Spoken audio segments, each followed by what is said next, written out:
Graça e paz, queridos. Eu gostaria de convidá-los nesse momento a estarem adorando junto comigo ao Senhor Jesus Cristo, nosso Deus, Senhor e Salvador,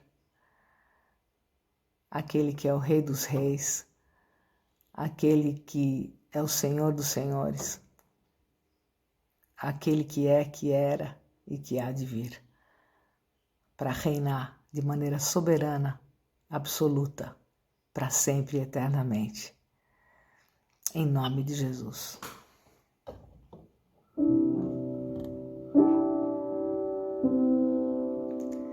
Dou graças de coração, prostrado em adoração. Dou graças por Jesus, meu Salvador. Dou graças de coração, prostrado em adoração. Dou graças por Jesus, meu Salvador, porque sendo fraco hei de dizer: sou forte no Senhor, por tudo que Ele fez na cruz por mim. Porque sendo pobre hei de dizer: sou rico no Senhor, por tudo que Ele fez na cruz por mim. Dou graças.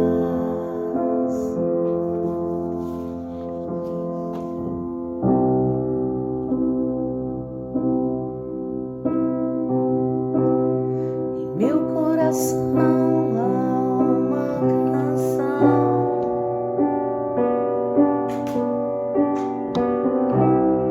que demonstra minha paixão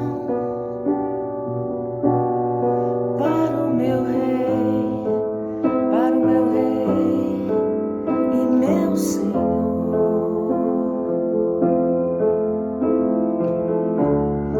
para aquele que me amou.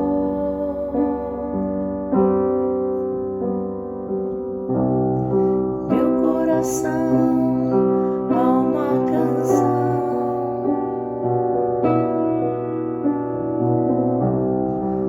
que demonstra minha paixão para o meu Rei, para o meu Rei e meu Senhor,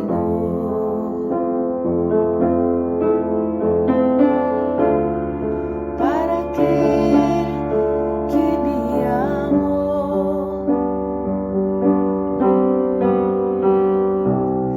Formoso és,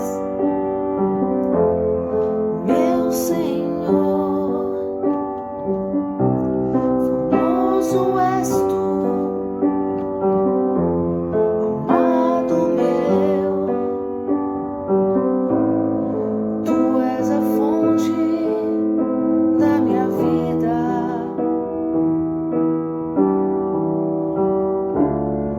e o anelo do meu coração.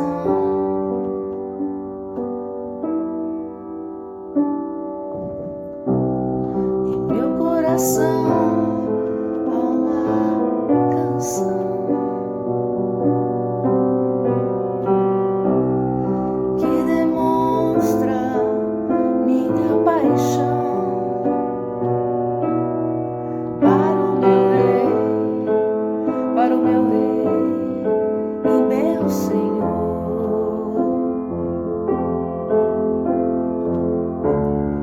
para aquele que me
Deus te abençoe e fique na paz do Senhor.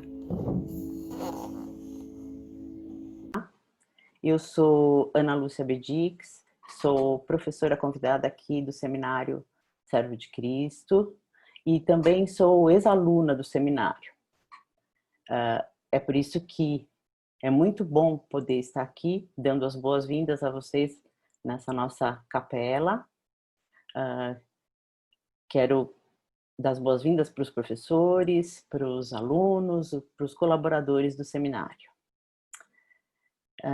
Pensando um pouco até na situação que a gente está vivendo hoje em dia, eu trouxe para a nossa reflexão hoje o Salmo 44.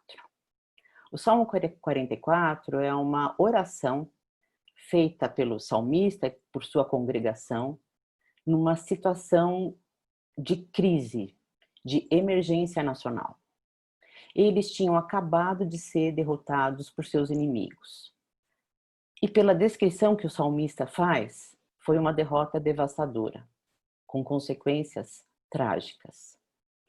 Ele também parece muito indignado com essa derrota, porque ele diz para Deus que nem ele nem seu povo se desviou de Deus e nem fez nada para merecer ser castigado.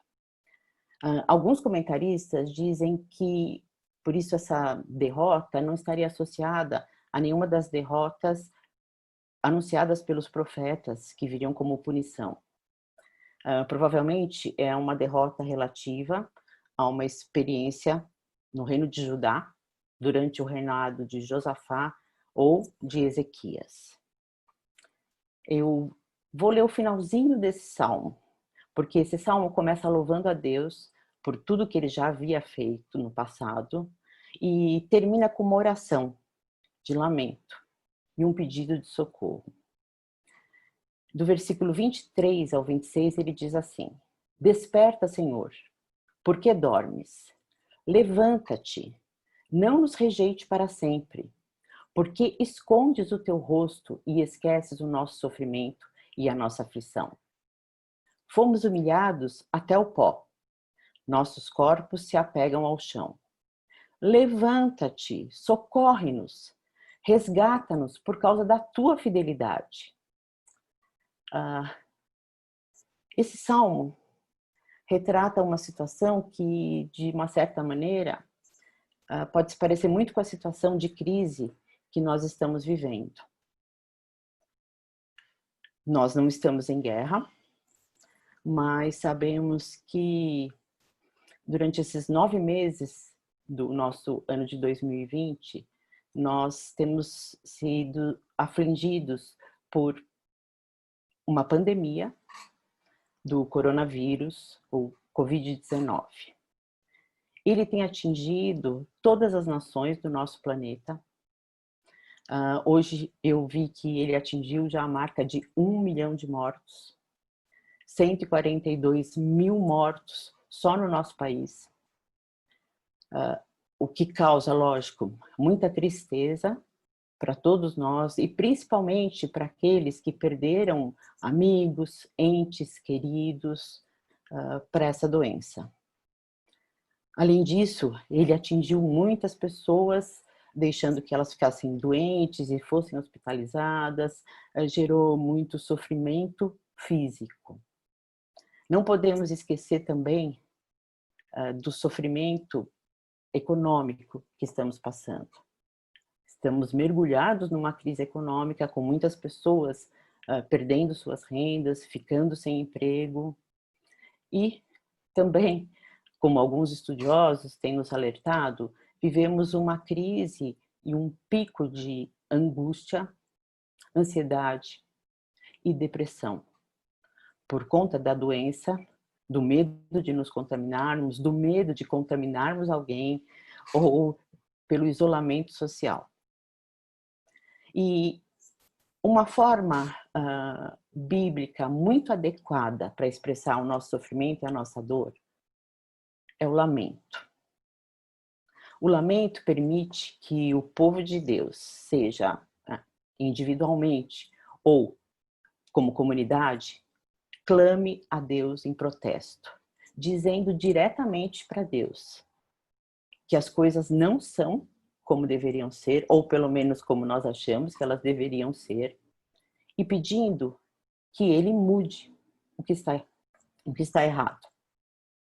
Nós podemos lamentar porque temos esse modelo de lamento nas Escrituras, principalmente no livro de Salmos e no livro de Lamentações. Também ele aparece em outros livros, como por exemplo no livro de Jó. Mas lamentar não é apenas murmurar.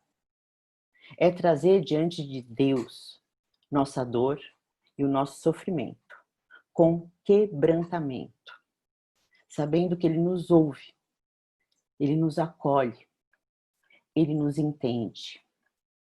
Sim, Deus nos entende. Ele continua sendo o Deus do salmista e o nosso Deus, não porque o salmista está fazendo elogios ou está trazendo louvores a Deus, ou porque tem o controle total das suas emoções. Mas ele é o Deus do salmista por causa da graça. Deus é paciente, é gracioso conosco. Ele está do nosso lado em meio a todas as nossas tribulações e em todas as nossas situações tão confusas. Na verdade, trazer diante de Deus as nossas dores, os nossos sofrimentos, seja de nós mesmos ou de uma comunidade toda, pode ser uma tarefa bem difícil. Nós não somos ensinados, seja na nossa sociedade, na nossa cultura, e às vezes até nas nossas comunidades de fé, a nos mostrarmos vulneráveis. Nós temos medo de sermos vistos como imaturos ou fracos na nossa fé. Além disso, temos medo de que esses nossos sentimentos possam decepcionar Deus ou decepcionar os outros que estão ao nosso redor, né? Então, a gente faz exatamente o oposto. A gente nega ou evita encarar a nossa dor. É verdade que o sofrimento cria muita tristeza, uma tristeza interior. Ele nos fragiliza. Negar o sofrimento ou se convencer de que está tudo bem vai acabar trazendo consequências muito ruins para nós. Porque mais cedo ou mais tarde, nós vamos ter que entrar em contato com a nossa dor e com a nossa tristeza. E aí desmoronamos. E podemos até nos afastar de Deus. É lógico que também podemos nos voltar só para o lado bom, para as bênçãos de Deus, ou dizer aquela velha máxima que não vem de dentro de nós, mas está na superfície, de que Deus tem alguma razão para o nosso sofrimento. É claro que aqui eu não estou negando os propósitos ou a soberania de Deus em tudo, até mesmo em situações tão trágicas assim. O problema é usarmos isso para não lidarmos com a nossa dor, para esconder os nossos sentimentos.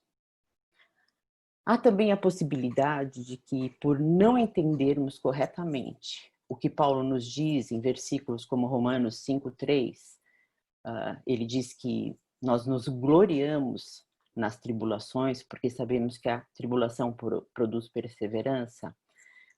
Por não entender exatamente isso, a gente pode achar que nós não podemos ficar tristes, nós precisamos nos alegrar nas tribulações. Mas o que Paulo realmente diz aqui é que podemos nos alegrar não por causa das tribulações, mas apesar delas. Um outro perigo, como diz o pastor Tim Keller no seu livro Caminhando com Deus em Meio à Dor e ao Sofrimento, que aliás eu recomendo a leitura para vocês, é nos tornarmos arrogantes, aqueles cristãos arrogantes, que fazem afirmações como: não permitirei que isso me derrote. Ou então, até usando versículos bíblicos como Filipenses 4:13, tudo posso naquele que me fortalece. Essas afirmações demonstram a autossuficiência de quem fala. Como se a pessoa tivesse as forças necessárias para isso. Mas sabemos que essa força só pode vir de Deus. Essa é uma atitude até certo ponto perigosa para nós e para o nosso relacionamento com Deus. Os lamentos são talvez as afirmações mais honestas e diretas que a gente pode encontrar nas Escrituras. E é exatamente por isso que eles mostram que Deus pode lidar com a nossa honestidade, mesmo quando estamos bravos com Ele. Precisamos lembrar que Deus não é como autoridades humanas que conhecemos. É verdade que às vezes pode não ser tão sábio ou tão seguro falar tão honestamente com algumas autoridades humanas que encaramos. Ou, especialmente se a gente for falar como o salmista diz aqui, né? Ele diz, desperta, Senhor, porque dormes, levanta-te. Ou ele diz que ele nos vendeu por um preço muito de graça, nos vendeu para os inimigos de graça. Deus espera a nossa honestidade, porque Ele já sabe o que está no nosso coração. É impossível esconder os nossos sentimentos e os nossos pensamentos de Deus. Mas mesmo assim, mesmo sabendo disso, a gente pode se enganar pensando que se a gente não disser para Deus o quanto estamos bravos, o quanto estamos feridos, o quanto estamos sofrendo, Ele nunca saberá. E, muito importante, nós não podemos esquecer que, diferente também dos amores humanos, o amor de Deus por nós é incondicional. E ainda mais, quando a gente...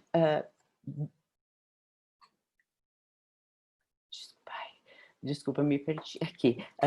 Ainda mais quando a gente deixa de colocar a nossa dor e até a nossa raiva diante de Deus, a gente acaba perdendo intimidade com Ele.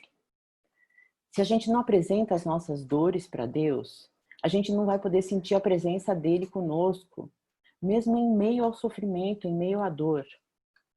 Um lamento verdadeiro, sincero, faz parte de um relacionamento de intimidade com Deus. No sofrimento, a gente também pode escolher servir a Deus simplesmente porque Ele é Deus, e não pelas bênçãos que Ele pode nos dar, pelos benefícios que Ele nos traz, ou porque as nossas orações estão sendo atendidas como gostaríamos. O salmista, apesar de bravo, ele sabe que a oração é para o seu Deus, o Deus em que ele deposita toda a esperança. E por isso não é apenas um lamento, uma queixa. Ele sabe que só Deus pode socorrê-lo nessa situação. Ele vai dizer logo no comecinho que Deus é o rei, é o Deus dele. Ele diz que ele não pode confiar na espada dele ou no arco dele, mas a confiança dele tem que ser em Deus. E nós, cristãos, temos uma esperança futura. Ou melhor dizendo, nós temos a esperança futura. A esperança que está baseada no Evangelho, na vida, na morte e na ressurreição de Jesus Cristo. É uma esperança diferente de todas as outras. Quando a gente pensa nessa pandemia que estamos vivendo, sabemos que a esperança da maior parte das pessoas está na descoberta de uma vacina ou de algum tratamento eficaz o mais rápido possível. Isso não está necessariamente errado, porque até nós queremos isso, até nós desejamos isso. Mas a esperança cristã não é em algo, não é em um acontecimento. E ela não é apenas um desejo que pode ou não se realizar. A nossa esperança é numa pessoa, é em Jesus Cristo, nosso Senhor e Salvador. Na verdade, ela é muito mais que uma esperança, ela é a confiança. A gente pode colocar para Deus a nossa tristeza, o nosso sofrimento e até os nossos questionamentos sobre tudo que estamos vivendo nesse ano de 2020. Ele aguenta tudo isso. A nossa esperança, como eu já disse, não está no acontecimento, mas está em Jesus Cristo, que nunca nos abandona e está ao nosso lado nos dias mais difíceis e para sempre.